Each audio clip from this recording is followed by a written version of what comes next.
Bien. Entonces, arrancamos preguntándonos qué es una enfermedad genética, ¿sí? Entonces, una enfermedad genética es una enfermedad que está causada por cambios en la secuencia de ADN, ¿sí? El tema, lo que va a variar es qué tipo de cambios en el ADN provocan la enfermedad, porque vamos a ver que hay muchas maneras de que el ADN, de generar estos cambios en el ADN o de que el ADN se altere, ¿sí? Entonces, dependiendo del tipo de cambio en el ADN, va a ser el tipo de enfermedad, y también dependiendo de la repercusión que tenga este cambio en el ADN sobre el fenotipo, dependiendo de esas dos cosas, vamos a clasificar a las enfermedades genéticas, ¿sí? A grandes rasgos, tenemos las alteraciones cromosómicas, que lo vamos a ver en la otra clase, ¿sí? Variaciones o cambios en un gen, que son las que vamos a ver en esta clase, ¿sí? Y variaciones en múltiples genes en combinación con factores ambientales, ¿sí? Que eso es más bien el efecto que tiene la mutación o la alteración en el ADN sobre el fenotipo, no es tan claro como en los dos primeros casos, ¿sí? Entonces, el vínculo entre genotipo y fenotipo es una pregunta que se hace clásicamente en genética, ¿sí? ¿Qué repercusión tiene el genotipo, o sea, la combinación de alelos del paciente, sobre el fenotipo, que en este caso estamos hablando de enfermedades, ¿sí? Según este vínculo, vamos a definir al tipo de enfermedad genética. Les hago una pregunta. ¿Todas las enfermedades genéticas son hereditarias? ¿Qué piensan? No, por ejemplo, las trisomías podrían no ser hereditarias. Valentina, no escuché bien el ejemplo. Las trisomías, por ejemplo, podrían no ser hereditarias. Ahí va, bien. Estoy de acuerdo. Facundo dice que no todas, Victoria dice que no todas. Las trisomías es un buen ejemplo. Hay veces que la enfermedad genética, o sea, sí se da por una alteración en el ADN, pero no es heredada, ¿sí? No es transmitida de los progenitores, ¿sí? Vamos a ver varios ejemplos a lo largo del curso, pero no todas las enfermedades genéticas son hereditarias. A veces aparece una persona en la familia con una alteración y los padres no la transmitieron, pero esa persona sí la puede transmitir a la siguiente generación, o a veces directamente tiene una enfermedad genética, pero no es transmisible, ¿sí? Vamos a ver ejemplos a lo largo del curso. Pero las trisomías es un buen ejemplo de una enfermedad genética que no se hereda de los padres, se puede llegar a transmitir, sí, pero eso lo vamos a ver en la clase donde hablemos de cromosomopatías. Bien. Entonces, continuando,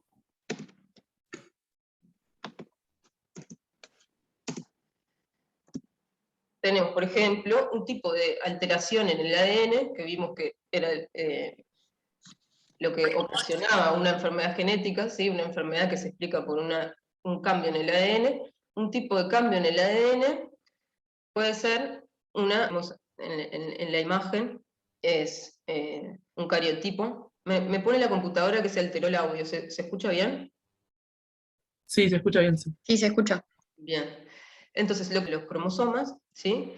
Por tamaño y posición de centrómero, ¿sí? Y vemos que este cariotipo tiene 47 cromosomas. La mayoría de las personas tienen 46, y en este cariotipo hay una alteración que es una aneuploidía, ¿sí? Como un ejemplo de lo que decía hoy la compañera, una trisomía del cromosoma 21, ¿sí?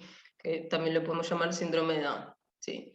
Acá hay un cambio en el ADN, porque en lugar de haber 21 cromosomas, perdón, 46 cromosomas, hay 47 cromosomas, ¿sí? Entonces esto es una alteración a nivel del genoma, no es que haya una mutación de la secuencia, sino que hay un tema de dosis, ¿sí? En lugar de tener 2 copias de los genes que están en el cromosoma 21, tenemos 3 copias, ¿sí? Y eso genera un fenotipo característico que es el síndrome de Down. ¿sí? Eso es un tipo de mutación, si se quiere, de las más frecuentes, ¿sí? En donde el exceso de material genético puede causar un fenotipo, una enfermedad o un síndrome, ¿sí? Después tenemos enfermedades en las cuales no hay una sola mutación en el ADN que explique la enfermedad, ¿sí? Sino que son varias mutaciones en diferentes genes, ¿sí? Sumado con factores ambientales que hacen que se desarrolle la enfermedad, ¿sí? Estas mutaciones tienen un peso pequeño sobre el fenotipo individualmente, ¿sí?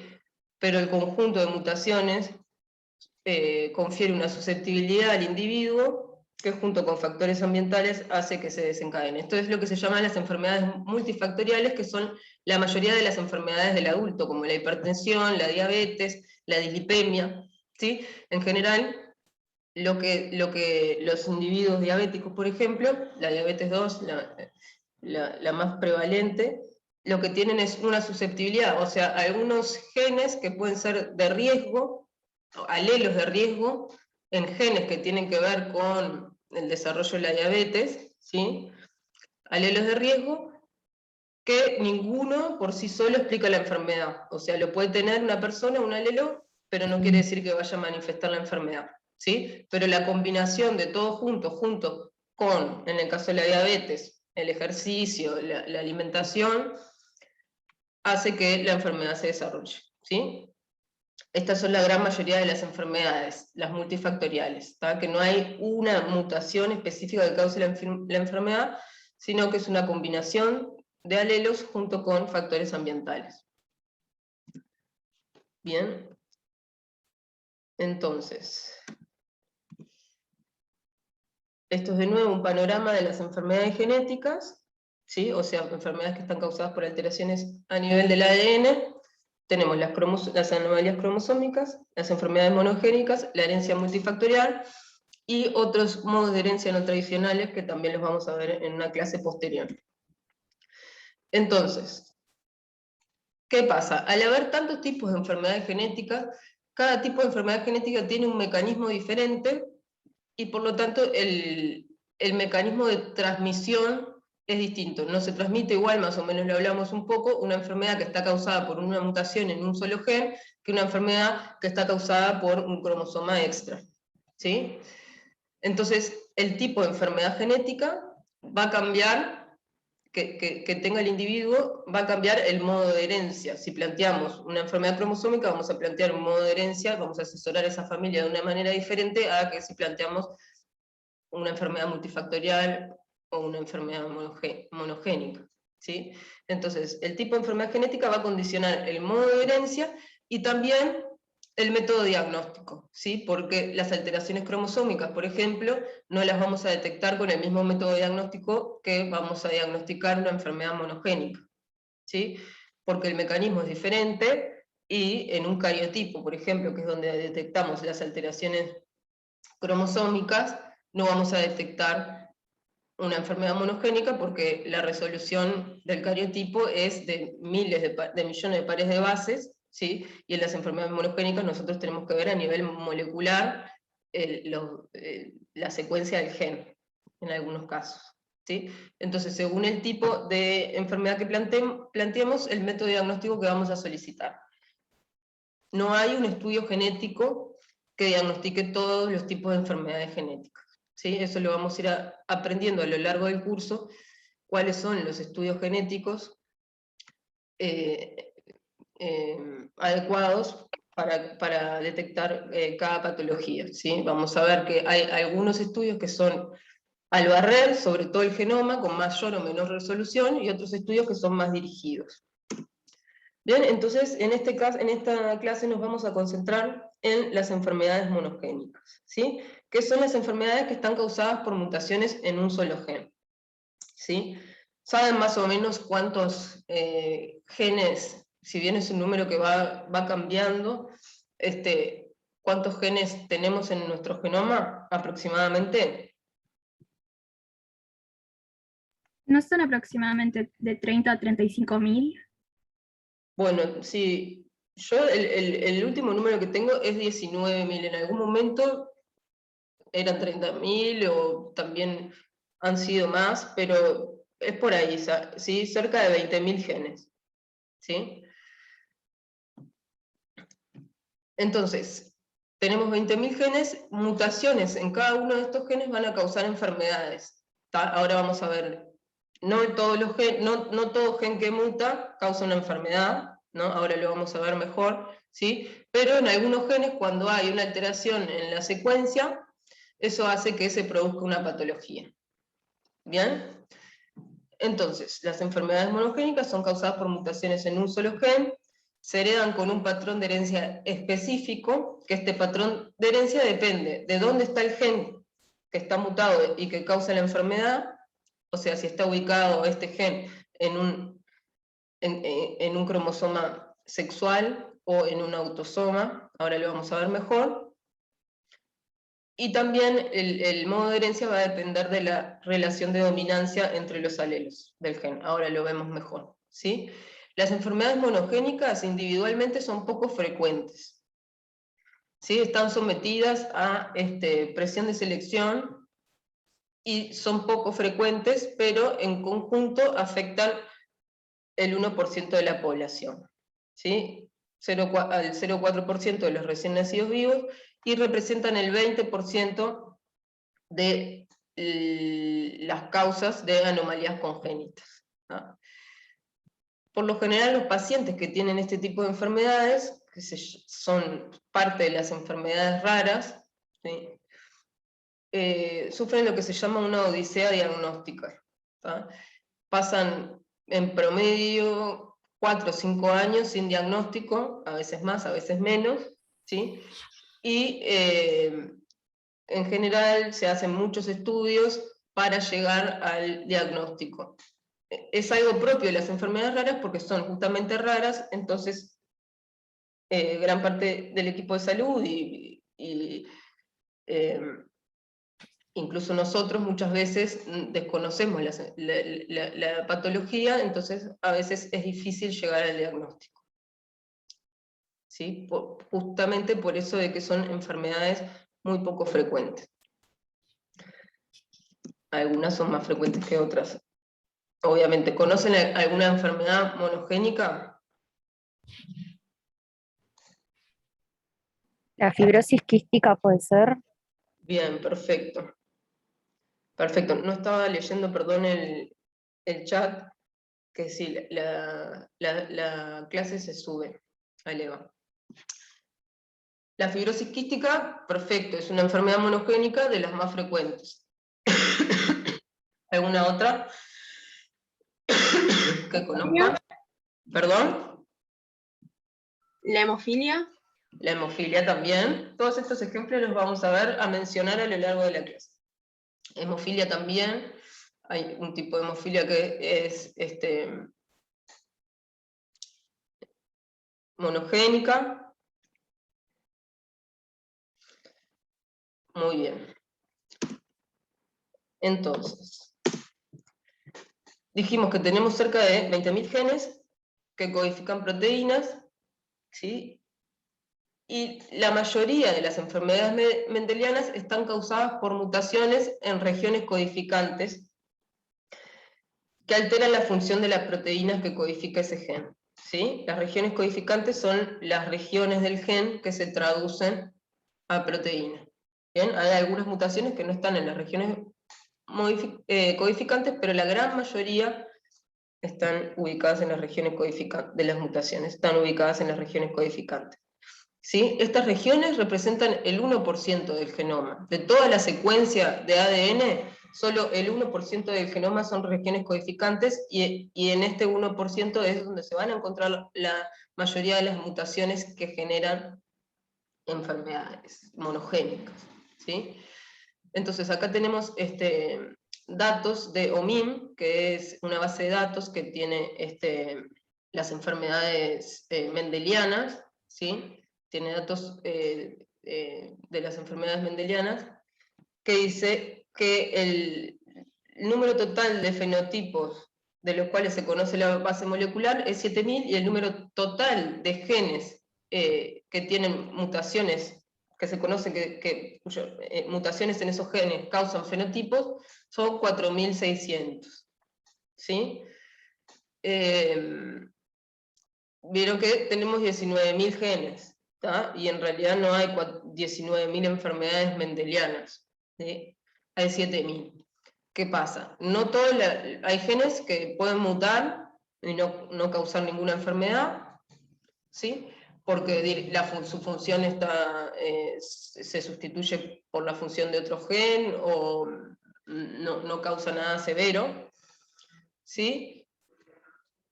O también hay mutaciones que no se toleran, ¿sí? Que son incompatibles con la vida. Entonces, esos genes tampoco no pueden mutar porque directamente no son compatibles con la vida.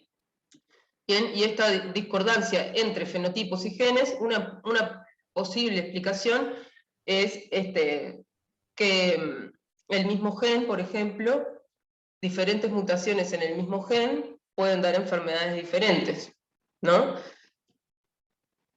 Entonces ahí tendríamos más fenotipos que mutaciones. ¿Bien? ¿Hasta acá venimos bien? Más fenotipos que genes, perdón. Esa Una es consulta, Dale. disculpa. Sí. ¿Hablar de enfermedades mendelianas es lo mismo que hablar de enfermedades monogénicas? Bueno, es una re buena pregunta. En realidad no, porque ustedes saben que nosotros tenemos dos genomas, el genoma nuclear y el genoma mitocondrial, ¿sí? Entonces, si nosotros definimos una enfermedad monogénica como una mutación en un gen que causa una enfermedad, si muta un gen mitocondrial, ¿sí? Eso sería una enfermedad monogénica, pero su modo de herencia no es mendeliano, ¿sí? Es un modo no tradicional de herencia que lo vamos a ver en otras clases, ¿sí? Que es la herencia mitocondrial, que es diferente. Entonces, no todas las enfermedades monogénicas son mendelianas, porque las mitocondriales, las que están causadas por mutaciones en el ADN mitocondrial, son monogénicas, ¿sí? Pero no se transmiten de manera mendeliana. Después, todas las enfermedades, las mutaciones en genes del ADN nuclear, es así, son monogénicas mendelianas. ¿Se entendió? Sí, muchas gracias. No, por favor. Bien, entonces, conceptos básicos como de repaso, que siempre vienen bien. Somos organismos diploides, quiere decir que tenemos dos complementos cromosómicos, ¿sí? Acá está el cariotipo y tenemos 46 cromosomas, pero no 46 cromosomas así del 1 al 46, sino que tenemos dos pares de cromosomas 1, dos pares de cromosomas 2, perdón, dos copias de cromosoma 3, ¿sí? Una que recibimos, cada una recibimos de cada uno de los progenitores, ¿sí? Y tenemos, esos son del 1 al 22 son los autosomas, ¿sí? Los cromosomas que no son sexuales y que son comunes a los dos sexos cromosómicos. Y después tenemos los cromosomas sexuales, que son el X y el Y. XX en el sexo cromosómico femenino y XY, sexo cromosómico masculino, ¿sí? Entonces, como tenemos dos copias de cada gen, tenemos dos copias de cada cromosoma, tenemos dos copias de cada gen, ¿sí? Porque estos dos cromosomas entre sí se llaman cromosomas homólogos, por ejemplo, los cromosomas 1, uno paterno y otro materno, se llaman cromosomas homólogos y pueden tener o no la misma secuencia para este gen, por ejemplo, que estamos viendo que es B, ¿sí? Si tenemos la misma copia en cada uno de los homólogos, se dice que la persona es homocigota para ese gen, B grande, por ejemplo, o B chica, ¿sí? Cuando la persona tiene copias diferentes, es heterocigota, ¿sí? En este caso, por ejemplo, B grande, B chica. ¿Sí? ¿Esto es claro para todos? Sí. Bien. Entonces, En las enfermedades mendelianas, monogénicas mendelianas, tenemos 4 patrones de herencia, ¿sí? Que los definimos, estos patrones de herencia, según dónde se localiza el gen que está mutado y que causa la enfermedad, en un autosoma, o sea, en uno de los cromosomas del 1 al 22, ¿sí? Si es en un autosoma, va a ser una enfermedad autosómica, y si es en el cromosoma X, va a ser una enfermedad ligada al X, ¿sí? Y después, a su vez, las vamos a clasificar a las enfermedades mendelianas según la relación de dominancia entre los alelos, ¿sí? Esto lo vemos más adelante. Como autosómica dominante, autosómica recesiva, ligada al X dominante y ligada al X recesivo, ¿tá? Esto nos va a condicionar el modo de transmisión de la enfermedad, ¿tá? Para recordar también la primera ley de Mendel, uno va a producir gametos, cada individuo transmite uno de sus 2 cromosomas, ¿sí? De sus 2 cromosomas homólogos transmite uno. Una va a generar gametos que tengan un cromosoma 1, un cromosoma 2, un cromosoma 3, un 4, así hasta el 23, que se juntan con otro gameto de 23 cromosomas y genera un cigoto diploide, ¿sí? Entonces, el individuo que es homocigota para el alelo A genera solo gametos A, grande, ¿sí? Individuo homocigota para el alelo A chica genera solo gametos A chica.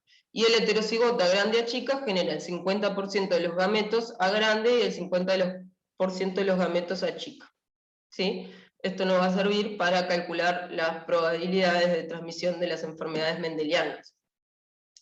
Entonces, vamos a empezar describiendo la herencia autosómica dominante, ¿sí? Lo que dijimos, está causada por mutaciones en genes que están ubicados en los autosomas, o sea, en cualquiera de los cromosomas del 1 al 22. Perdón. Y alcanza con presentar un alelo mutado para manifestar la enfermedad. Eso quiere decir que la enfermedad es dominante, ¿sí? El alelo mutado domina sobre el alelo normal, ¿sí? En este caso, ¿sí? Entonces, los individuos son afectados, ¿sí? Porque alcanza con tener una copia mutada para manifestar la enfermedad. A diferencia de las enfermedades recesivas, que las vamos a ver después, que tenemos que tener las 2 copias mutadas para tener la enfermedad, ¿sí? Entonces, los individuos afectados, los individuos que tengan la enfermedad, van a ser los homocigotas para el alelo dominante y los heterocigotas, los que tienen solo una copia. Ejemplos de enfermedades monogénicas autosómicas dominantes, una de las más frecuentes, en realidad todas las que pusimos acá son de las más frecuentes, ¿sí? La neurofibromatosis 1, la hipercolesterolemia familiar, el síndrome de Marfan, la poliquistosis renal, hay una forma recesiva también de poliquistosis renal, la condroplasia, la osteogénesis imperfecta, ¿sí? Ahí entre paréntesis están los genes responsables de cada enfermedad. Ven que en algunas enfermedades hay más de un gen, eso lo vamos a ver en la clase de la discusión grupal, donde vamos a ver que eso se llama heterogeneidad de locus, ¿sí? Que hay varios genes que pueden mutar y dar la misma enfermedad. ¿Qué es lo que vamos a ver en la genealogía, que es la historia familiar de la historia de la enfermedad en la familia? Lo que vamos a ver en las enfermedades autosómicas dominantes es que aparecen todas las generaciones como algo característico, ¿sí? Acá vemos que, si se acuerdan, las genealogías, tenemos que cada generación pues cada individuo dentro de una generación es, por ejemplo, el 1-1, este es el 1-2, este es el 2-1, el 2. Se ve el mouse, ¿no? Sí, se ve, sí. Sí, se ve, sí. Bien. Entonces, lo que vemos acá es que los individuos que están, las mujeres están en círculo y los hombres en cuadrados, ¿no? Y los que están afectados con una enfermedad autosómica dominante X son los individuos que están pintados de negro, ¿va? Entonces acá vemos que la enfermedad está presente en todas las generaciones, ¿sí? Lo que se llama una transmisión vertical, ¿sí? Todos los individuos afectados tienen un padre que está afectado, ¿sí? y más o menos vemos una proporción de mujeres y de hombres similar, ¿sí? Hay tanto mujeres como hombres afectados, ¿sí? Que eso no es, para algún tipo, nos va a servir para diferenciar con las monogénicas ligadas al X recesivas, en donde en general están solo los hombres afectados, ¿sí? La proporción de varón o mujer nos va a servir para eso, ¿sí? Si hay muchas mujeres afectadas, difícil que sea una herencia ligada al X recesiva, ¿sí? Pero lo que nos va a decir, ¿alguien sabe qué es lo que se ve en esta genealogía, que en una herencia ligada al X no puede pasar El nunca? padre Todavía no le la pasa la dimos. enfermedad al hijo. Por ejemplo, Ahí la está. segunda fila. O sea, como Perfecto. Escucho medio cortado, creo que sí, había no, que alguien decía más. que se Santiago, saltaba creo. generaciones la enfermedad. En el caso del ligado al X. Sí, creo que sí, no sé. A veces sí, a veces no. Vamos a ver más adelante lo más importante. Al X eso no pasa nunca, porque estamos hablando de una enfermedad que está causada por un gen que está mutado y que está ubicado en el cromosoma X, ¿sí? Y los varones, a sus hijos varones, nunca le pasan el cromosoma X, ¿sí? Le pasa acá, ¿sí? En las enfermedades varias veces, también acá en el del 3. Todos los hijos de un afectado están afectados, ¿sí? Ahora vamos a ver bien eso por qué. Tiene tantos, este individuo, por ejemplo, tuvo 4 hijos y tiene tanto hijos afectados como sanos. Bien, este es otro caso de una herencia autosómica dominante, pero lo que pasó acá es que esta mujer, la 2,5, está afectada y los padres no están afectados, ¿sí? Pero a partir de ella, la enfermedad se transmite de modo vertical, parece una herencia autosómica dominante. Hay transmisión de varón a varón, todos los individuos afectados tienen un papá afectado, uno de los dos padres afectados, ¿sí? Entonces, que ella sean afectados, si sabemos que es una enfermedad con penetrancia, que sea una mutación de novo, ¿sí? Que explican bastante por ser con enfermedades que tienen un hijo con una enfermedad dominante, los padres no están afectados. Bueno, una explicación es que sea una mutación de novo, ¿sí? Que hay genes que tienen más tasa de mutación que el resto, o simplemente porque mutaron, ¿sí? Y los padres no están afectados, pero en el cigoto, el feto y después el hijo que nace, tiene la enfermedad y así a sus descendientes, la probabilidad en la siguiente de una enfermedad, ¿no? Y los hijos, la misma proporción, 1:1, visión vertical, completa, si no el enfermo en general es heterozigótico, como son alelos poco frecuentes en la población. Por lo general el enfermo es heterocigoto, ¿sí? Salvo que se crucen 2 personas con la misma enfermedad, por ejemplo 2 personas con síndrome de Marfan, ahí podrían tener un hijo que sea homocigota, pero en general los homocigotas son más severos que los heterocigotas, ¿sí? Pueden existir, es lo que dicen en este punto, pueden existir diferencias fenotípicas entre homo y heterocigotas. En general los homocigotas son más severos, pero la gran mayoría de la probabilidad de 5, ¿sí? Siempre considerando que el individuo es heterocigota, que es la gran mayoría de los casos. En general, es transmisión de padre a hijo, a economía familiar. Me queda poco claro que se le llama penetrancia completa, pregunta Viviana. Penetrancia completa es que todas las personas que tienen el alelo A grande, el alelo que causa la enfermedad, es algo que se define para las enfermedades dominantes, ¿sí? Todas las personas que tienen el alelo A grande manifiestan la enfermedad, ¿sí? Hay algunas enfermedades que tienen penetrancia incompleta. ¿Qué quiere decir? Que algunas personas que tienen el alelo mutado no tienen la enfermedad, ¿sí? Eso podría llegar a explicar una genealogía de una enfermedad dominante en la que los padres no tienen la enfermedad, ¿sí? Porque en realidad alguno de los dos tiene el alelo, pero no manifestó la enfermedad, ¿sí? Eso se sabe, qué enfermedades tienen penetrancia completa y cuáles no. La mayoría tienen penetrancia completa, lo que no tienen Lo que puede variar es el nivel, la severidad, ¿sí? Pero la mayoría de las enfermedades tienen penetrancia completa. La mayoría de las enfermedades dominantes, que es para lo que usamos este concepto. De nada. Bien, entonces, este es el cruzamiento más frecuente de las enfermedades dominantes, y el riesgo de que una pareja en lo que uno de los dos tiene una enfermedad dominante, el riesgo de transmitir a la descendencia es 50%, que es básicamente el riesgo de que el afectado transmita su alelo mutado, ¿tá? Como vimos en una diapositiva por la primera ley de Mendel, el 50% de los gametos de este individuo van a ser a grande y el otro 50% van a ser a chica, ¿sí? Y este individuo forma gametos todos a chica, ¿sí? Entonces, la mitad van a ser afectados y la mitad van a ser sanos. Ese es el asesoramiento que tenemos que dar ante esta consulta, ¿sí? Otras veces lo que pasa es que los padres son sanos y tienen un hijo afectado de una enfermedad dominante. En ese caso, lo más probable es que sea una mutación de novo, ¿sí? Pero siempre hay que ver el fenotipo de los padres, capaz que tienen algo más leve. Lo vamos a discutir en las discusiones, ¿sí?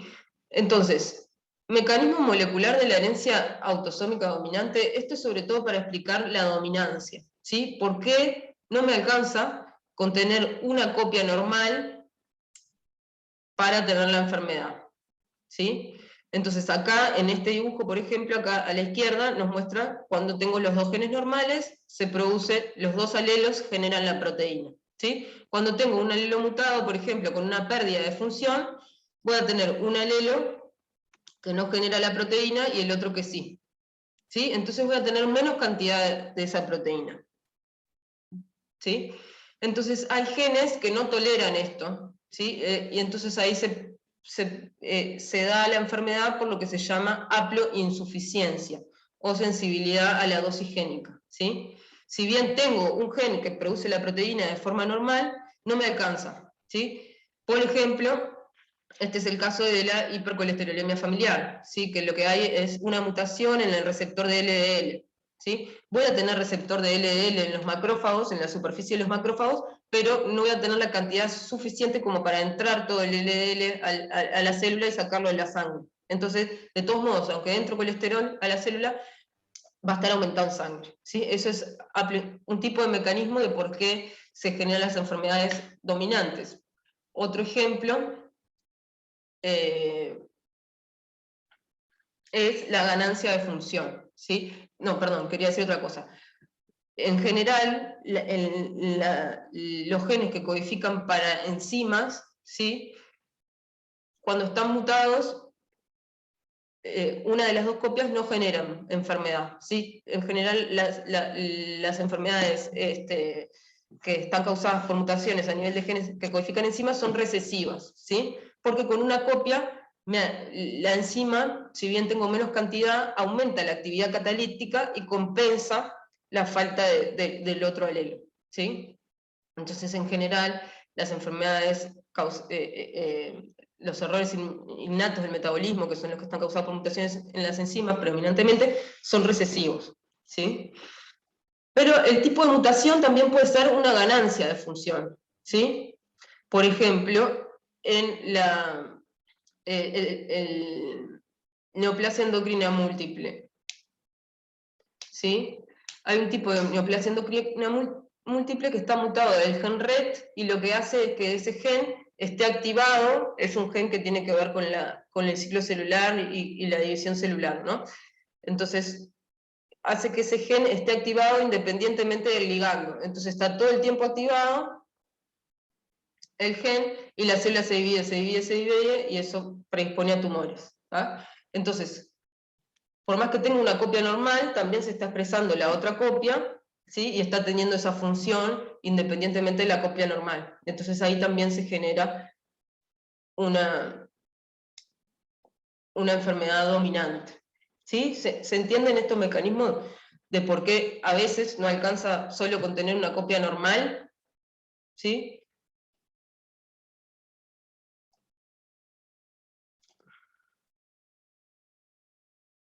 Sí, se entiende.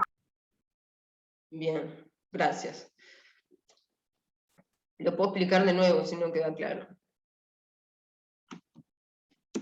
Después hay lo que se llama efecto dominante negativo, que es, por ejemplo, lo que pasa en la osteogénesis imperfecta, que lo vamos a ver, o en el Marfan también, que es como que se produce una proteína que interfiere con el funcionamiento normal de la otra proteína que se está produciendo del otro alelo, ¿tá? Pero eso es más molecular, lo tenemos que ver con ejemplos concretos. Bien, hasta acá herencia autosómica dominante, ¿sí? Pasamos a la herencia autosómica recesiva. Es lo mismo, un gen que está, la enfermedad está causada por un gen que está ubicado en un autosoma, ¿sí? El tema es que acá no nos la enfermedad se va a manifestar cuando haya dos genes mutados, ¿sí? Los dos alelos del gen estén mutados, ¿sí? Los individuos, al revés no, pero digo, los individuos afectados van a ser los que tengan los dos alelos mutados, homocigotas para el alelo A chica, y los sanos van a ser los homocigotas para el alelo A grande y los heterocigotas, ¿sí?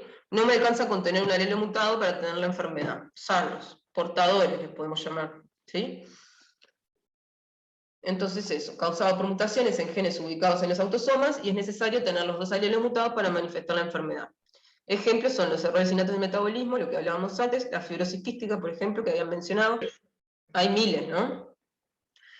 En la genealogía, lo que vemos es bien distinto a la que veíamos en la herencia autosómica dominante, ¿sí? Acá lo que vamos a ver es una transmisión horizontal. ¿Qué quiere decir? Que van a estar los hermanos afectados, solo una generación afectada. Padres sanos y la descendencia puede estar afectada como no. Ahora vamos a ver cuáles son las probabilidades, ¿sí? Y un individuo afectado, por lo general, no transmite la patología. Vemos padres sanos y de todos los hijos que tuvieron, tienen 3 afectados y 2 hijos que no tuvo hijos afectados, ¿tá? Y acá, 2 barritas horizontales, es que hay consanguinidad, ¿sí? Son primos, ¿tá? Entonces es algo, emparentados, enfermedades recesivas, somos portadores, podrían causar enfermedad. Somos portadores de alelos en general en diferentes genes, ¿sí? Entonces no pasa nada a menos que me cruce con alguien que tenga un alelo mutado en el mismo gen que yo tengo, ¿sí? Entonces en la misma familia se segregan, entonces aumenta la probabilidad de que el alelo que yo tenga mutado lo tenga mi pariente también. Entonces cuando me cruzo se puede poner en homocigosis ese alelo que en el resto de la población es de baja frecuencia, ¿sí?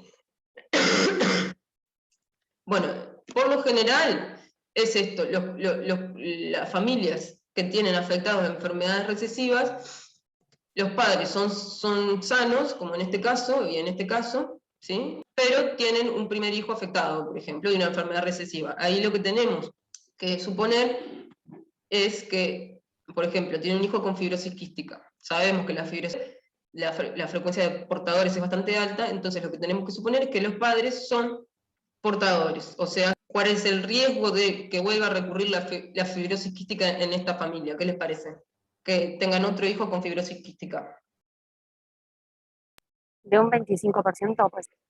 Ahí está, 25%. Los afectados van a ser los que reciban el alelo A chica, o 0,5, una probabilidad de 0,5, y los que reciben 0,5, 25%. Portadores sanos, ¿sí? 3/4 van a ser sanos, fenotípicamente 3/4 sanos, y 1/4 o 25 genotípico, la mitad van a ser portadores, ¿sí?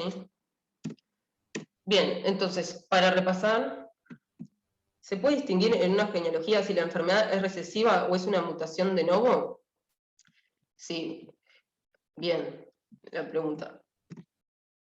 En este caso, como hay consanguinidad, que es lo más probable.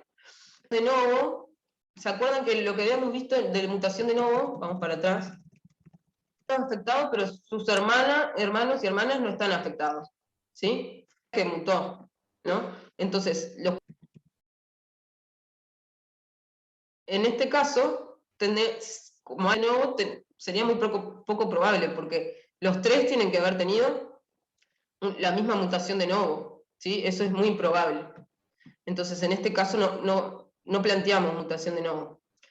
Pero lo que sí se podría plantear, supónganse que solo hubiera un individuo, uno de los 3 hermanos afectados. Si después ese hermano tiene hijos y tiene hijos afectados, ahí planteamos mutación de novo, porque es una herencia dominante, ¿sí? Pero o sea, en general van a poder distinguir entre mutación de novo y enfermedad recesiva, ¿sí? Si es mutación de novo, les van a poner el resto de la genealogía con más individuos afectados. Ahí está, el esquema de arriba, por la consanguinidad, ahí como que lo descartamos. Y si es una mutación de novo, les van a poner le van a poner más generaciones afectadas, ¿sí? Porque las mutaciones de novo en general lo que causan son enfermedades dominantes. Y hay otro caso en el que puede aparecer un individuo afectado de una enfermedad dominante con padres sanos, que es el mosaicismo gonadal, pero lo vamos a ver más adelante, ¿sí? Cuando veamos modos no tradicionales de herencia. Entonces, como resumen, ambos sexos afectados en la misma proporción, ambos sexos transmiten la enfermedad con la misma probabilidad, transmisión horizontal, solo hermanos afectados, padres sanos, heterocigotas. El afectado es homocigoto para el alelo recesivo. Si ambos padres son portadores, el riesgo de tener un hijo afectado es de 1/4. 2 individuos afectados no pueden tener hijos que no lo sean, ¿sí? Porque si tenemos 2 afectados de la misma enfermedad, los 2 son A chica, son homocigotos para la chica. Entonces los 2 van a producir alelo A chica en todos sus gametos. Entonces los hijos van a ser afectados sí o sí, si los 2 son afectados de la misma enfermedad recesiva. La expresión clínica es uniforme en general, la penetrancia es completa. Cuanto más infrecuente es el alelo en la población, más probable es que la unión sea consanguínea, ¿sí? Eso igual en general lo sacamos de la historia clínica, o sea, se lo preguntamos a la familia. Pero es verdad que si es muy frecuente en la población la mutación, es muy poco probable que se junten 2 personas con la misma mutación, a menos que sean parientes. Generalmente el alelo recesivo causa una proteína defectuosa, ¿sí? Es por pérdida de función la mutación, que, bueno, si se pierde la función en un alelo no pasa nada, como otra compensa, pero si se pierden las 2, ahí sí complica. Heterocigota compuesto, ese concepto lo vemos después, ¿sí? Entonces, el mecanismo es, en general, por pérdida de función, ¿sí? Los del medio no están afectados, los que sí están afectados son los que tienen los 2 alelos mutados. Bien, entonces, el tema de dominante recesivo es medio discutido, ¿tá? Depende del nivel al cual analizamos el fenotipo, porque lo que decíamos hoy, la mayoría de las enfermedades dominantes son más severas en homocigotos que en heterocigotas, ¿sí? O sea, si bien los heterocigotas ya manifiestan la enfermedad, ¿sí? O sea, una copia del gen ya me da la enfermedad, es más leve que las 2 copias alteradas, ¿sí? No es como las recesivas que si tengo una mutación no tengo enfermedad, ¿sí? Pero tampoco es que los homocigotas para el alelo dominante, o sea, A grande, sean iguales exactamente a los heterocigotas, A grande, A chica, ¿sí? Y después, eso, la mayoría de las veces lo que hay es una dominancia incompleta, que no lo llamamos así por lo general, pero es un fenotipo intermedio del heterocigota. El heterocigota tiene un fenotipo intermedio homocigota. Bien. Entonces, hasta acá las enfermedades monogénicas autosómicas, dominante y recesiva. ¿Sí? Vamos ahora con las ligadas al X. Las ligadas al X. Primero, algunos conceptos generales de los cromosomas sexuales. ¿Sí? ¿Por qué va a cambiar el modo de herencia? Bueno, porque el complemento de cromosomas sexuales en el hombre y la mujer, perdonen que sea tan... ¿sí? Entonces, este cromosómico es XX y en los varones es XY. Su propio patrón de herencia, ahora lo vamos a ver. La función del sexo influye en hormonas hacia testículo o ovario, y a su vez la producción de hormonas de los testículos y de los ovarios va a determinar los caracteres sexuales. ¿Sí? Entonces, los cromosomas y los genes que contienen los cromosomas sexuales participan en la diferenciación sexual, ¿sí? Entonces, el cromosoma X y el Y son muy diferentes estructuralmente. El X es un cromosoma mucho más grande que el Y y tiene mucho más genes, ¿sí? Sin embargo, aunque sean estructuralmente diferentes, tienen regiones de homología, que son estas violetas que vemos acá, ¿sí? Y se aparean en la meiosis, funcionan como cromosomas homólogos, ¿sí? En la meiosis se aparean al igual que se aparean los homólogos autosómicos, ¿sí? Acá de nuevo el cromosoma, no, se muestran algunos pocos genes que tienen, ¿sí? El SRI, que es como el principal responsable de que la gónada, los otros genes que están implicados en la espermatogénesis, ¿sí? Por lo general, las mutaciones, como tiene poquitos genes el cromosoma Y, no hay demasiadas enfermedades ligadas al cromosoma Y, salvo la mayoría son enfermedades que tienen que ver con infertilidad, entonces tampoco se transmiten demasiado, ¿sí?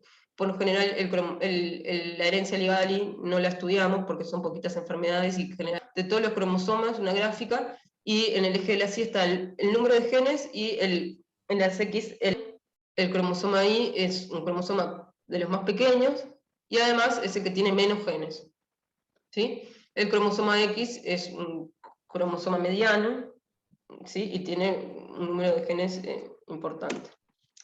Entonces, además de esta peculiaridad del complemento cromosómico diferencial, el cromosómico sexual diferente, o sea, este dimorfismo sexual que hay a nivel cromosómico,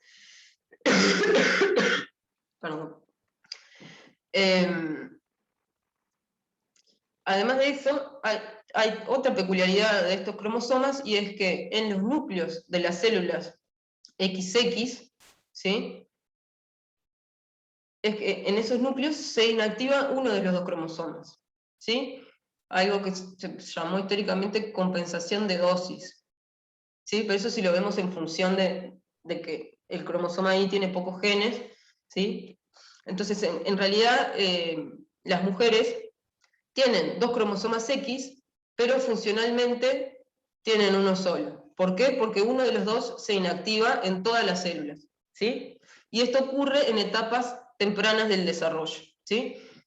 Y ocurre al azar, ¿sí? En algunas células se inactiva el cromosoma materno, y en la célula de al lado, por ejemplo, se inactiva el materno y queda activo el paterno, ¿sí? Esto es por heterocromatización, se condensa la cromatina, y la mayoría de los genes de ese cromosoma que queda inactivo, ¿sí? Eso ocurre al azar, ¿sí? En las primeras etapas del desarrollo embrionario, ¿tá? Y cada célula en la que se inactiva uno de los dos cromosomas, después esa inactivación la transmite a sus... Vamos a tener en el tejido adulto de la mujer un mosaico, el cromosoma X paterno, y en la de al lado, por ejemplo, está inactivado el cromosoma X materno, ¿sí? Entonces, globalmente, yo expreso los alelos de los dos genes, ¿sí? En una célula expreso los alelos paternos del cromosoma X, y en otra célula los alelos maternos, pero la misma célula solo expresa un alelo. ¿Se entiende?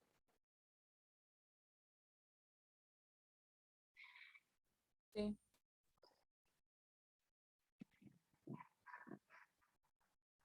Perfecto. Gracias. Entonces,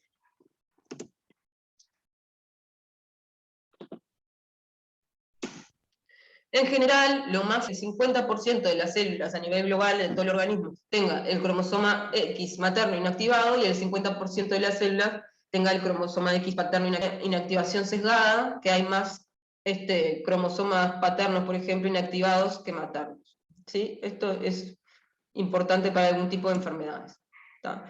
Entonces, todos los cromosomas X extra que haya se van a inactivar. Tengo dos cromosomas X, se va a inactivar uno, se compuso, ¿sí? Entonces, es por esta razón que las alteraciones en los cromosomas sexuales, las alteraciones numéricas en los cromosomas sexuales, no son tan severas como las alteraciones numéricas del resto de los cromosomas, ¿sí? Lo vamos a ver en la clase que hablemos de alteraciones cromosómicas. ¿Tá? Esto es como modo de repaso: todos los cromosomas X-1 se inactivan por heterocromatización en etapas tempranas del desarrollo, se inactiva el cromosoma X paterno o materno al azar. ¿Tá? Se dice que los tejidos son un mosaico en los que hay células que tienen el cromosoma materno activo y células que tienen el cromosoma paterno activo, ¿sí? Entonces, con estas consideraciones, vamos a ver cómo es la herencia ligada al X y qué particularidades tiene, ¿sí? Entonces, empezamos por la herencia ligada al X recesiva, ¿sí? Está causada por mutaciones en genes ubicados en el cromosoma X.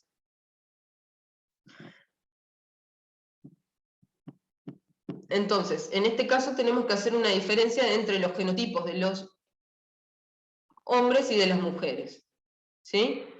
¿Por qué? Porque los varones van a tener ¿cuántas copias de los genes que están ubicados en el cromosoma X? Una copia. Una copia sola, porque solo tienen un cromosoma X, ¿tá? Entonces no van a ser ni homocigotas ni heterocigotas, lo que van a hacer es hemicigotas, se llaman, ¿sí? Entonces van a ser o A grande o A chica, ¿sí? No van a ser A grande ni A grande A chica, solo tienen un cromosoma X, solo tienen una copia de los genes que están en el cromosoma X, lo que se llama que son hemicigotas. Entonces son, o tienen un alelo nomás, ¿sí? Y las mujeres sí, van a ser homocigotas, heterocigotas y homocigotas para el otro alelo. ¿Bien? Entonces, en el caso de las enfermedades ligadas afectadas, cuando tengan las dos copias mutadas, ¿sí? Cigotas y afectados cuando tengan su única. Entonces, además, porque cromosoma X, el cromosoma X, el individuo afectado va a transmitir el cromosoma, ¿sí? Sean portadoras, como son con una copia y una mutada. Todas sus hijas van a ser portadoras, pero la hemofilia, que hoy habíamos hablado de Duchenne, síndrome de X frágil, y un tipo de mucopolisacaridosis, que es la tipo 2.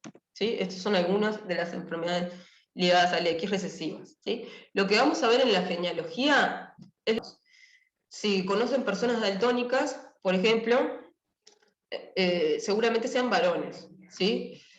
¿Las mujeres pueden estar afectadas? Sí, pueden estar afectadas, pero tendrían que ser hijas de un daltónico y hijas de una portadora, ¿sí? Quizás en la familia de la madre de una daltónica haya varones que sean daltónicos. Que está afectado, el 1-1 le va a transmitir su cromosoma X a todas sus hijas. El individuo afectado nunca va a tener un único varón afectado, portadoras. Y ellas tienen, ¿qué probabilidad de tener hijos varones afectados? Si es varón, ¿qué probabilidad tiene de que esté afectado de una mujer portadora? Casi el 100%. ¿Un 25? ¿Un 50? Ahí va. Si es varón, va a recibir un cromosoma Y del padre y va a recibir uno de los dos cromosomas X afectado y el otro sano, ¿tá? Entonces, la probabilidad de que transmita el afectado es 50%, ¿sí? A los que le transmite el afectado van a ser afectados y los que le transmite el otro van a ser sanos. O sea, esta mujer tiene 50% de probabilidad de tener hijos varones afectados. Del total de los hijos que tenga, ¿sí? La probabilidad de que estén afectados es 25%. Pero si es varón, el 50% de los varones están afectados. Y el 100% de las mujeres no están afectadas. La mitad van a ser portadoras y la mitad homocigotas para el alelo normal. Ahora lo vemos mejor con... A ver si lo podemos repasar mejor así. Las características generales.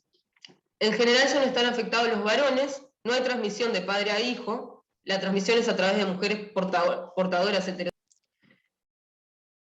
Los hijos de un varón afectado serán todos sanos y sus hijas serán todas portadoras. Los descendientes de mujeres portadoras, si son varones, tendrán un 50% de probabilidad de ser afectados. Si son mujeres, tendrán un 50% de probabilidad de ser portadoras. Las mujeres heterocigotas generalmente no son afectadas, pero puede existir una expresividad leve por inactivación sesgada del cromosoma X. Eso lo vemos después con los ejemplos. Esta es otra genealogía de una herencia ligada al X recesiva, ¿sí? Pero acá les marcaron con un puntito las portadoras, que por lo general no se marcan, ¿tá? Lo que van a ver es que son todos varones afectados. Eso siempre tiene que llamar la atención y nos va a poner en la pista de una enfermedad ligada al X recesivo, que haya solo varones afectados, ¿tá? Y acá es lo que vemos, una mujer portadora tuvo hijos, en este caso todos afectados, pero también puede tener hijos sanos, como en este caso, que tuvo hijos afectados e hijos sanos, ¿sí? No vemos transmisión de varón a varón, todas las hijas de un afectado son portadoras, y ellas a su vez le pueden pasar la enfermedad, transmitir la enfermedad al 50% de sus hijos varones. ¿Sí? Eso es un test para detectar algún tipo de daltonismo, que hay un número en el medio, 74, ¿sí? Y que si alguno no lo ve, es posible que pueda ser daltónico. Entonces, herencia ligada al X dominante. ¿Alguna duda de la herencia ligada al X recesiva? Seguimos entonces con el último patrón de herencia mendeliana.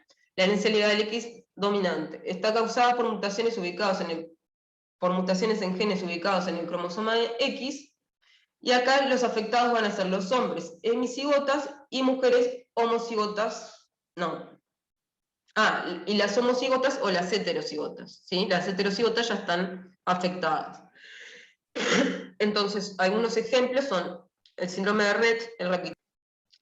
Entonces, acá en la genealogía, lo que vamos a ver es una proporción similar de varones y mujeres afectadas. Acá no nos va a orientar que no va a haber solo varones afectados o solo mujeres. La transmisión, ¿sí? Nos tiene que llamar la atención que en este caso es un varón afectado, ¿sí? Y ninguno de sus hijos varones, ¿sí? Ahí lo que pasó es que a sus hijos varones le dio el cromosoma X que tiene, que es el que está afectado, y como es dominante, las mujeres ya heterocigotas tienen la enfermedad, ¿sí? Entonces, acuérdense, si vemos transmisión A, no hay ningún hijo varón afectado, y todas las mujeres son mujeres afectadas, pueden tener hijos tanto varones como mujeres afectadas con un 50% de probabilidad, ¿sí? Cuando transmiten el alelo mutado, ya sea una mujer o un varón, el hijo va a tener la enfermedad. Afectados y algunos hijos sanos, ¿tá? Pero de nuevo, tu único hijo varón no, ¿sí? Lo mismo acá. Este varón tiene todas sus hijas mujeres afectadas y sus hijos varones no, ¿sí? Siempre tenemos que poner los modos más probables de herencia, ¿sí? Puede pasar que se den justo por casualidad, pero demasiado. Es posible que sea una herencia dominante, puede ser. Pero lo más probable es que sea ligada al X dominante. Entonces, se manifiesta en mujeres heterocigotas y varones hemicigotas, aparece más frecuentemente en mujeres. Esto es porque, en general, en los varones lo que puede pasar es que sea letal, ¿sí? Como tienen solo una copia y no tienen el otro alelo para compensar, puede ser letal en varones, ¿sí? Que es lo que pasa acá. Una mujer afectada tiene hijos varones sanos y tiene óbitos también, o abortos, ¿sí? Que es porque los varones es incompatible con la vida. Por ejemplo, el síndrome de Rett, ¿sí? Son niñas afectadas por lo general porque en los varones es muy severo y no es compatible con la vida, ¿sí? O sea, se llama letalidad en varones. Las mujeres transmiten el carácter a la mitad de sus hijos e hijas, en general son más severas en los varones, todas las hijas de un varón afectado son afectadas, no hay transmisión de varón a varón, tanto los hijos como las hijas de una mujer afectada tienen un 50% de probabilidad de heredar la patología, en algunos casos es letal en varones, ¿sí? Que es lo que veíamos acá. Bien, entonces, cuando planteamos una herencia monogénica, ¿sí? La patología misma que existen, ¿sí? Por la clínica nos orientamos, por la clínica y la paraclínica, ¿sí? También la historia familiar nos puede ayudar a orientarnos, ¿sí? Si identificamos un patrón de herencia de estos que estuvimos viendo, ¿sí? Entonces, cuando estamos orientados a una enfermedad específica, por ejemplo, la acondroplasia, vamos directamente a secuenciar el gen que es responsable de la acondroplasia, ¿sí? Es una enfermedad que es clínicamente distinguible, ¿sí? Y nos podemos orientar por la clínica, vamos y pedimos directamente ese gen, ¿sí? Hay veces que nos orientamos a una enfermedad que tiene varios genes responsables, ¿sí? Lo que se llama heterogeneidad de locus, ¿sí? Entonces ahí lo que tenemos que hacer es pedir un panel de genes asociados con esa enfermedad, ¿sí? Por ejemplo, que vimos osteogénesis imperfecta, son 2 genes, bueno, pedimos los 2 genes. O, perdón,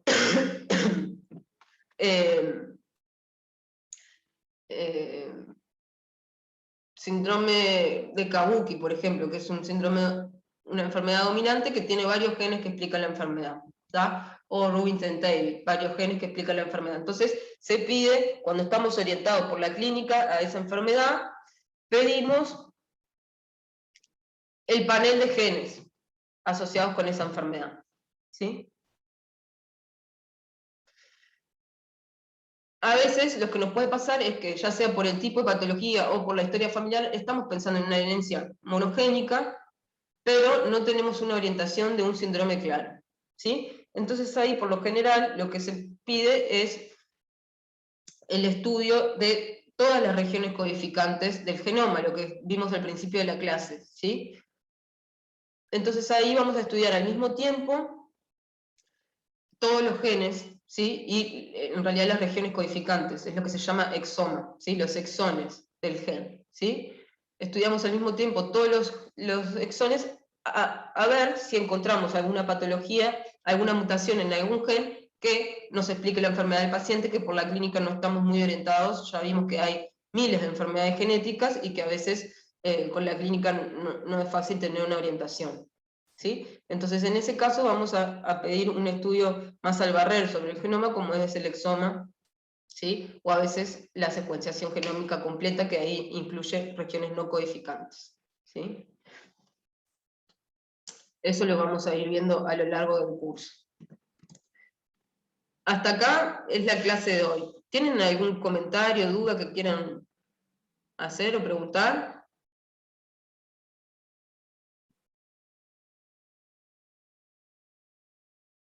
No, profe, estuvo re bien, muy clara la clase. Por mi parte no tengo ninguna pregunta. Bueno, gracias Agustina, te agradezco. Bueno, a ver, si nadie más tiene preguntas, nos vemos la que viene, que creo que... Bueno, muchas gracias a todos que están poniendo en el chat. Que creo que tienen conmigo, no sé si la discusión la tienen conmigo, pero el teórico seguro de nuevo, ¿tá? Entonces, hasta la próxima, y colgamos la clase en EVA, y también las diapositivas, por separado. Bueno, muchas gracias por escuchar y por la participación. Chao. Dale, gracias. Chao. Gracias.